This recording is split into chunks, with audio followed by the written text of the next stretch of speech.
Delighted to say we're joined by Sophie Crowton, CQC Registered Manager at Assist Care Group. Sophie, thank you ever so much for joining us. You're First very of welcome. all, can you let us know about your role and your role at Assist Care Group?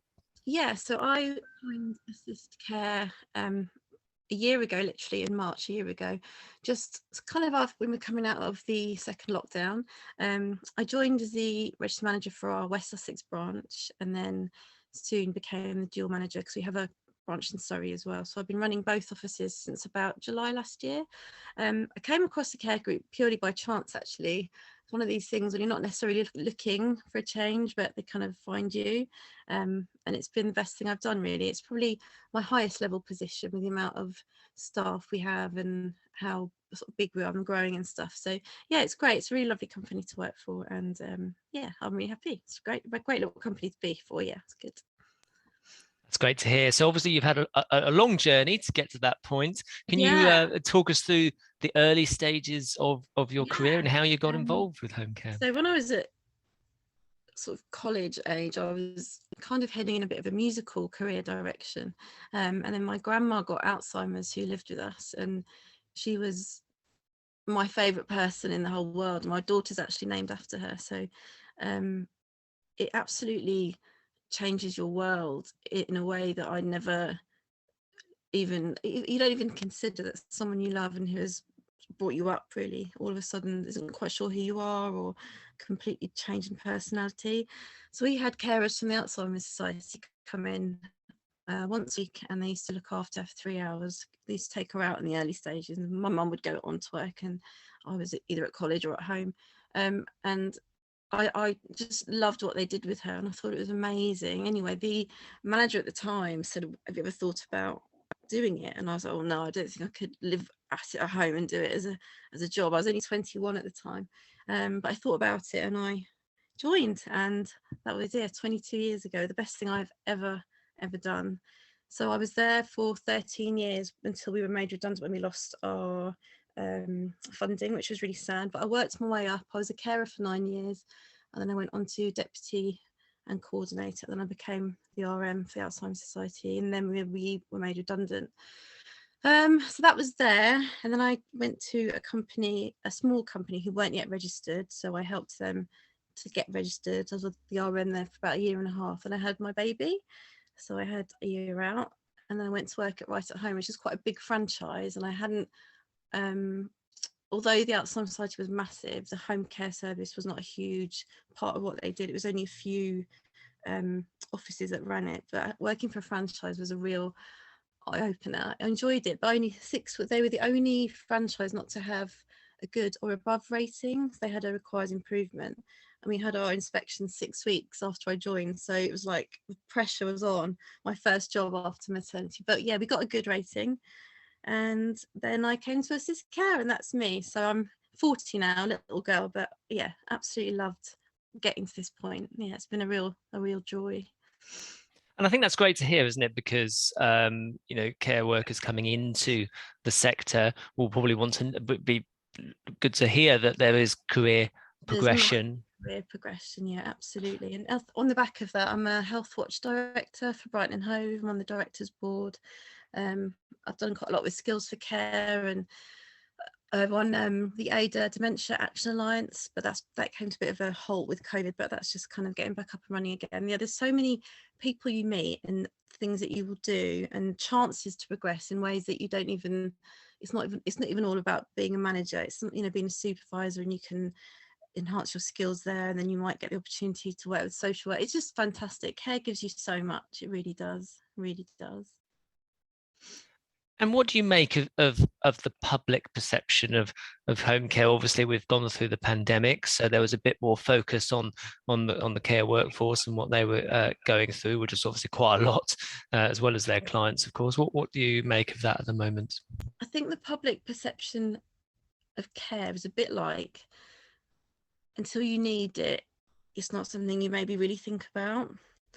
And when you do need it, then it's all you think about, and it becomes really all consuming. I think with COVID and the pandemic, we had, obviously we did the clap for the NHS and stuff. And of course that included all frontline workers, which, throughout the pandemic, I worked non-stop. I didn't, I worked at home a bit more, but I worked. But I think since the pandemic, with obviously the vaccination issue, with you had to have it to work in care, and then you didn't, and then actually no, you probably do, and then we had a deadline where staff had to go, and then it was just very quietly quashed so people could work. I don't think that's helped massively. We're finding recruitment the hardest I've ever found it in all my career.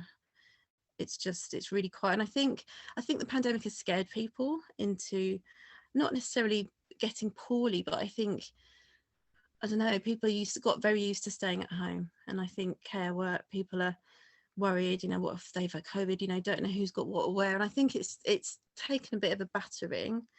I think people are very appreciative of care workers. I think if you're in a situation where you have no choice, like we had no choice but to get help because my gran had dementia and couldn't be left on her own. I think when you've got no choice, some people feel a bit like all power's taken away, and they don't really want people in their house. They don't really want people in their mum's house. They don't really want to have to pay for, but because it's a necessity, it does change your perception. But I think, whenever people ask me what I do and stuff, I'm always very proud to talk about what I do. But a lot of reaction is, oh, I can never do that. I can never do that. So yeah, I don't know. I think perception is, it's definitely been affected by the pandemic and COVID, and I think it will take a while to change the world back to normal, because it wasn't normal for 2 years. So yeah, I think as well, being able to get out and network more and meet people more, because obviously even though I was still working through the pandemic, I couldn't meet people face to face. I had to do a lot over Zoom, team meetings over Zoom, new staff I met over Zoom, and reviews with families, I did those over Zoom. So when you take that personal element away, you lose that, you don't make that bond as well as like you would do normally. So I think it will get better. I think it's just the world is slowly coming out of its shell. So if there are those people that might be looking at this thinking, oh, fans might fancy a career in care, what would you say to them?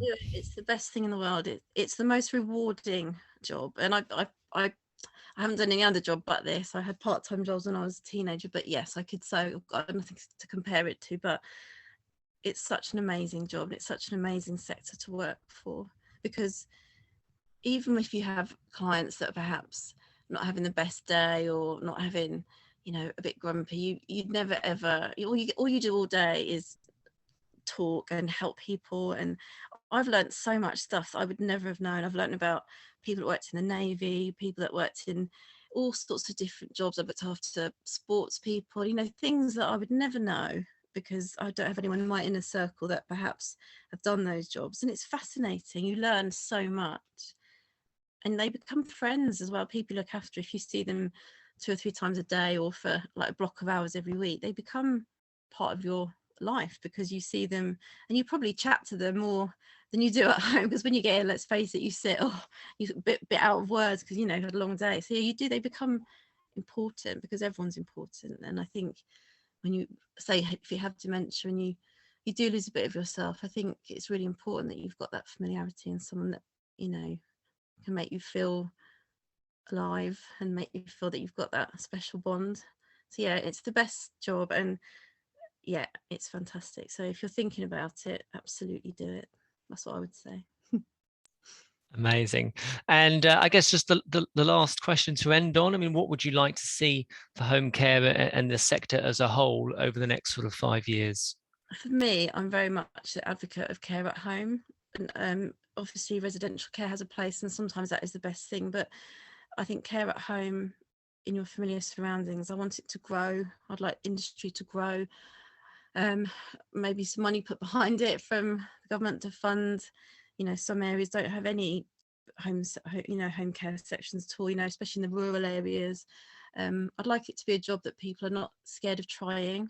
I also think I'd like to do some apprenticeship work, get more people to get into it, maybe straight from college, or, I've got a girl at the minute who's going into medicine, so she's working for us. I had a lady that she wanted to change her career, so she was a mechanic, and then she went to be a midwife. So she did some care work to see just how she was with people, and it was the best thing she ever did. So I think you know, I'd like to go to schools and talk about it as a career day, jobs day. I think we should get more involved with youngsters, because we're living longer, and people are getting, maybe needing care a bit younger, and I think it's just make it more of a non-scary thing. And you know, I get that the elderly, you know, if I was in the government, you have to pick and choose where you put your pots. Obviously there's other things that I appreciate will have more money and research put into it, but these are people that have lived long lives, and you know, given us a lot of freedom, and given us a lot of, you know, a lot of things we've learned. So in 5 years time, I'd like there to be more people living at home, well looked after, more care available, and yeah, just big up the care sector. Brilliant. Well, on that note, it seems like a positive note to end on, Sophie. Yeah. But thank you ever so much for your Oh, time, thank and thank you to you. your for your team as well. Anytime, I really appreciate it.